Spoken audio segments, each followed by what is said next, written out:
안녕하세요. 행복길잡이 행복디자이너 이혜원입니다. 오늘 제가 준비한 영상은 누구나 사람이 살면서 한 번의 고비는 온다고 생각합니다. 저도 그 고비의 순간에 죽고 싶은 생각이 들 만큼의 고통스러운 때가 있었습니다. 이렇게 살아가는 게 힘이 든다면 조용히 죽으면 얼마나 좋을까 하면서 죽음을 생각했을 때 저를 다시 일으켜 세워준 책은 바로 성서 바이블이었습니다. 그렇다고 해서 제가 오늘 종교적인 이야기를 하려는 것은 절대 아닙니다. 평탄한 삶을 살고 있을 때는 깨닫지 못하는 것들이 절대절명의 순간에 깨달음이 온다는 걸 알았습니다.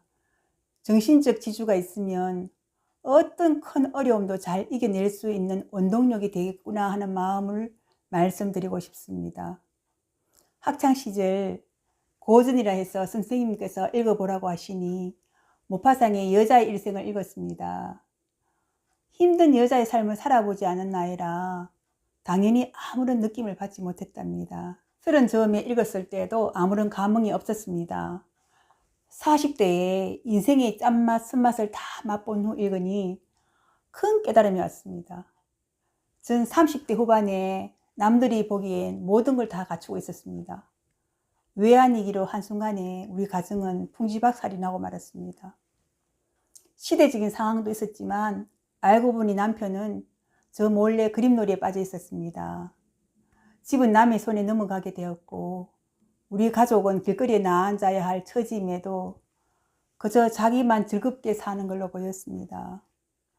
가족에 대한 책임감은 1도 없는 사람이었습니다.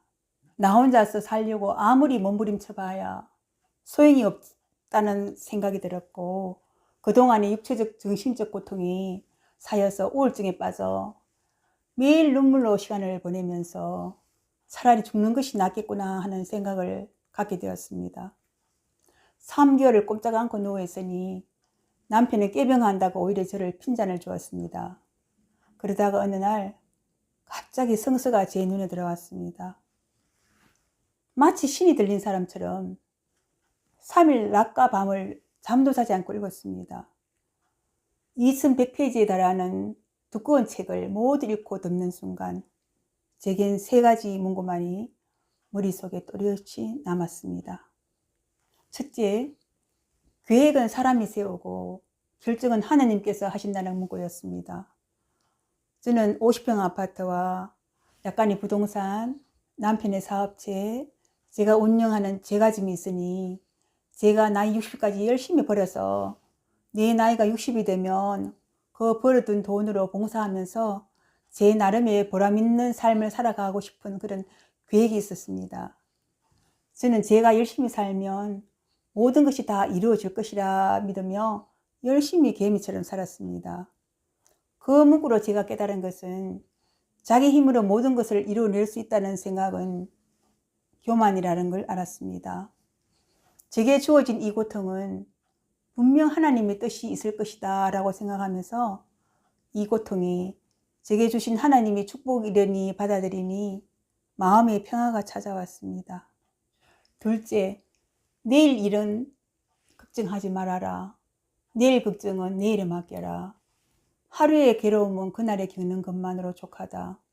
저는 장사를 하면서 공장장의 월급, 월세, 이자 등등 올 초부터 월 말까지 늘 돈 걱정을 하면서 새벽부터 밤 12시까지 가게 문을 열어놓고 365일 명절만 쉬고 일요일도 없이 개미처럼 일을 했습니다. 이 문구를 읽고 난 뒤의 깨달음은 하루하루 최선을 다하면서 일어나지도 않은 일에 대해서 미리 걱정을 하지 말라는 뜻임을 알았습니다. 그냥 그 말씀대로 살아가니 마음이 너무 편했습니다. 셋째, 구하라 받을 것이다. 찾으라 얻을 것이다. 문을 두드리라 열릴 것이다. 늘 주기만을 좋아하고 받는 것은 자존심이 상하는 일이라 생각하는 아주 교만한 마음을 갖고 있었답니다. 줄 줄도 알고 받는 것에도 감사하게 받는 것이 겸손임을 알았습니다. 부끄러움을 무릅쓰고 사회봉사단체에 찾아가서 농협 10만 원권 상품권 한 장을 얻어와서 살을 팔아 저희 4식구가 2달을 겨우 살기도 했습니다. 저희 얄팍한 자존심을 무너뜨리는 문구였습니다. 성서를 다 읽고 깨달음을 얻게 되자 저는 가족에 대한 책임감이 1도 없는 남편을 의지하지 않고 저 혼자서 홀로 쓰기로 다짐했습니다.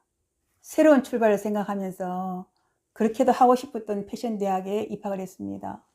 장학금이 아니면 공부할 수 없었던 상황이라 일주일에 2~3번은 밤샘 하면서 공부를 했었고요.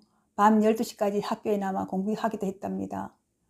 책을 살 돈이 없어 도서관에서 책을 빌려 복사해서 책을 옆작품과 같이 보면서 공부하기도 했답니다. 부끄럽지만 장학금을 공부하면서 우수 성적으로 졸업을 했고요. 저희 신앙을 물려주신 부모님께 늘 감사하는 마음으로 살았습니다.